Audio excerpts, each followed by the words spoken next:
pupunta na kung saan lugar. Suot pa ang school uniform. Tapos, mag-video, mag-videohan, eh, siyempre, nakaalat na rin kayo sa buong Pilipinas. Eh, kasi naman po ang ating paaralan. Yun ang iniwasan po natin. Nakukuha po. Kaya mo po. Another one ay ang issue po ng pagdala ng cellphone. Pinapayagan naman po ng pagdala ng cellphone ng inyong mga anak. Pero, meron pa rin pong memorandum na binaba dito ang ating pong pepe. Ano po yan? Tamapan, yung dala ng cellphone ng bata sa ating paaralan at nawala sa classroom ang cellphone. Ako, hindi po namin pa namin. Kaya mga kapag ang cellphone po ay mga Apple na brand. Dahil ito po mga teacher, Android naman. So, pag nawala po yun, hindi na po namin pa naman dito. What more, narinig ako na nagdadala ng baon na nasa 1,000 pesos to 2,000 pesos. Dito po tayo na Magaling naman po yun. Nawalan ng pera.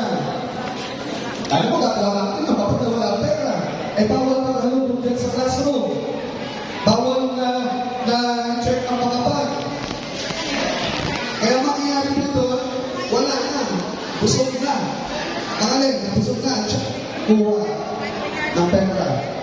Padalhan nyo lang po sana ng amount na sakto para sa kanyang pinagalitan. Sa kanyang pamasahe, pauwi ng bahay. Mag-ibas ka padalhan na basta magpag-amount. Bakit po? Sinabi na lang, mamaya, pumunta yung sa lugar. Since meron sobrang pera, ano gagawin yan? Papasok na po dito yung next na i-discuss ko na issue. Bibili niya ngayon, possible, nakalit, ng sigarilyo.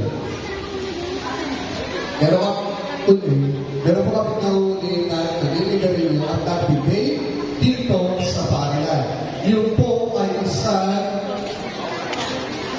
mabigat na kasalanan para po dito sa ating paaralan. Meron ako isang parent na nagpakita po ng video na si Dr. ay naka-school uniform pa at naninigarilyo. Kapag ang bata po naninigarilyo, naka-school uniform, ang mga po ang paaralan, tayo, kahit kayo sa school, yes po, bakit? Nga sila. Dapat sumama na mamaya na lang babalik. Uwi na sila.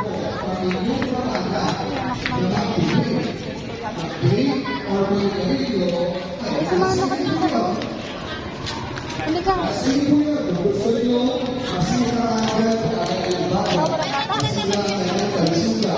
Meron na kayong pera kapag gastos para sa kanyang mga individual na gastusin kapag nagkasakit, nasa iyo po yun.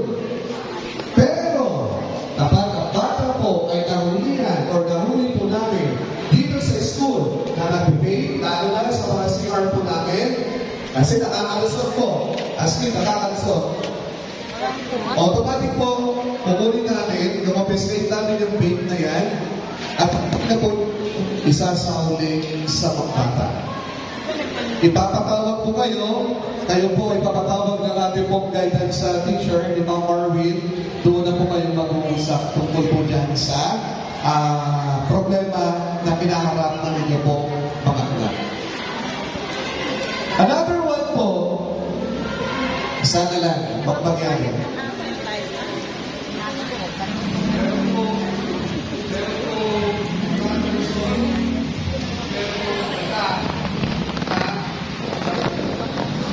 Sana po hindi po ito umalat pa. Ito po ay batas. Ang bata po ay magugulo. Pulis ang pupunta sa inyo.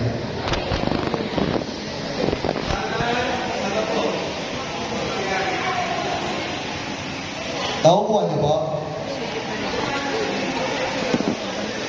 Kaya po ang purpose namin ngayon, humihigpit kami sa gate. Para po, kung meron ng mga patalim, metal man yan, yung mga matutulog sa bagay, at least, na-check po kagad namin sa gate. Yung issue na yan tungkol sa yan po ay palalim. At sana po hindi mangyari sa inyo pong mga anak. In connection with that, ang aral program po natin, nagsisimula na po ang aral program ng English at aral program ng Filipino. Lahat po ng estudyante na hindi kasama sa aral program, siguro naman po aware kayo sa aral program, no?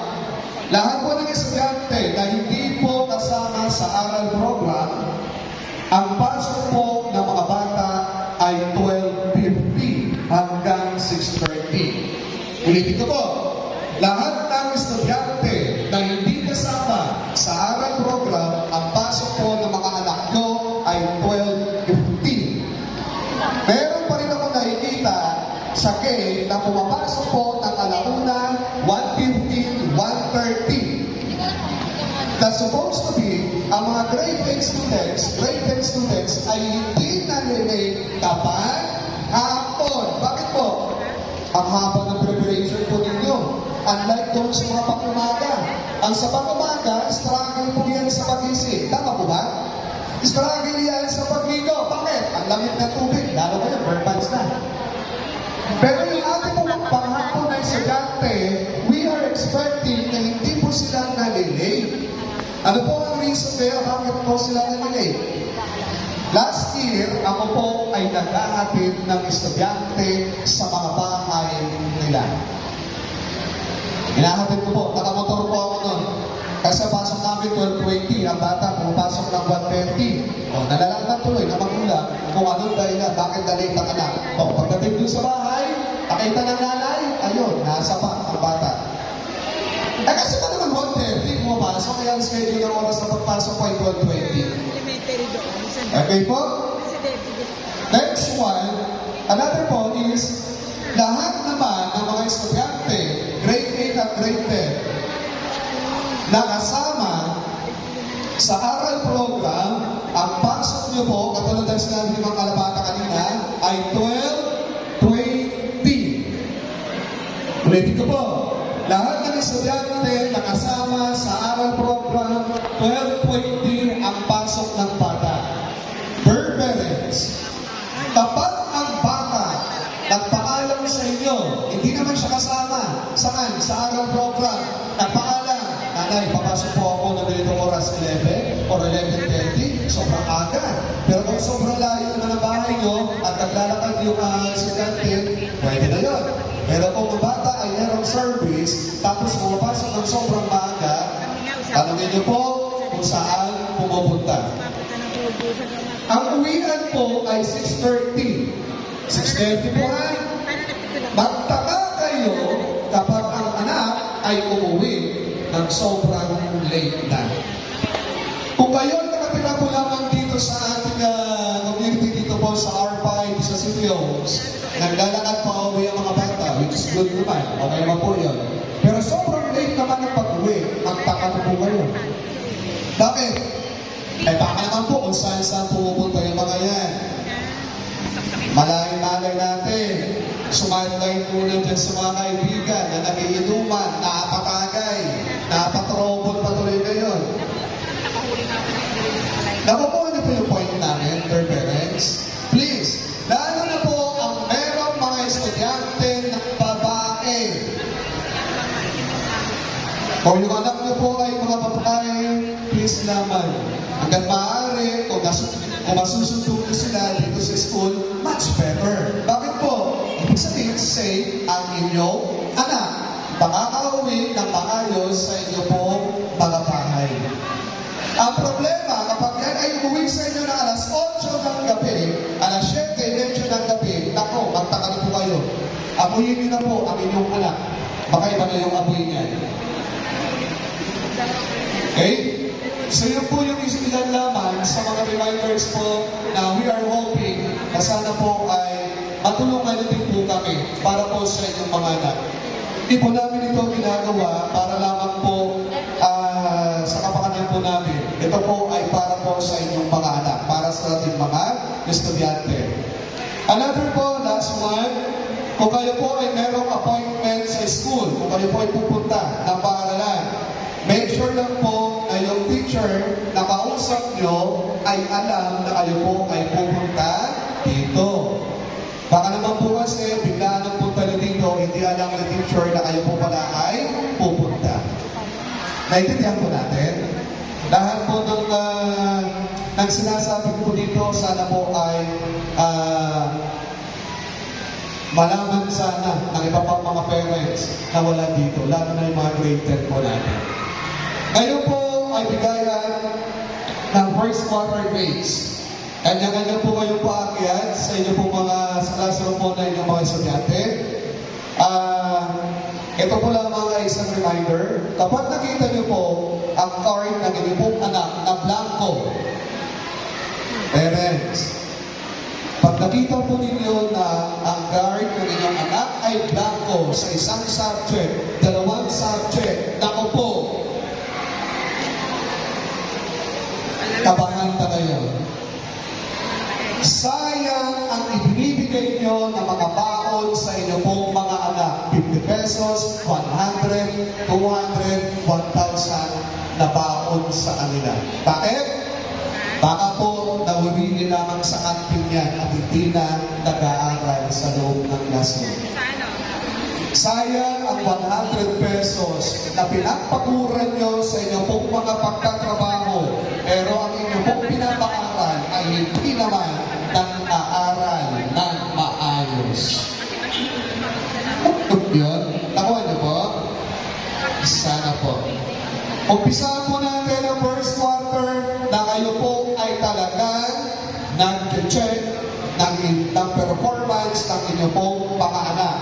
Dahil pagdating sa aming mga teachers, ginagawa po namin ang lahat para po mapaayos ang inyo pong anak.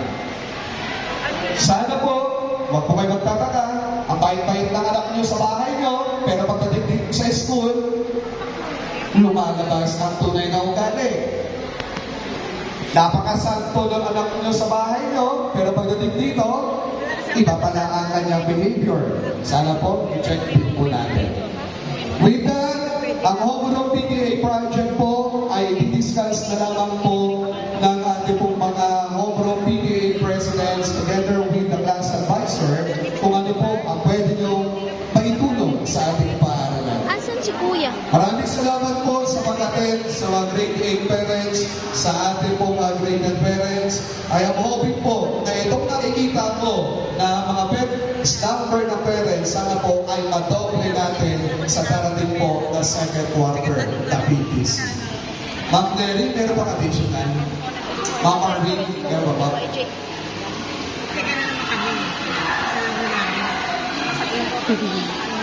PE report. Ang PE report daw po ay available na doon po. Pre-order. Pre-order po ang ating PE report. Nandito naman po ang ating SPTA. Pwede po kayo makipag-usap sa kanila para po doon sa PE report.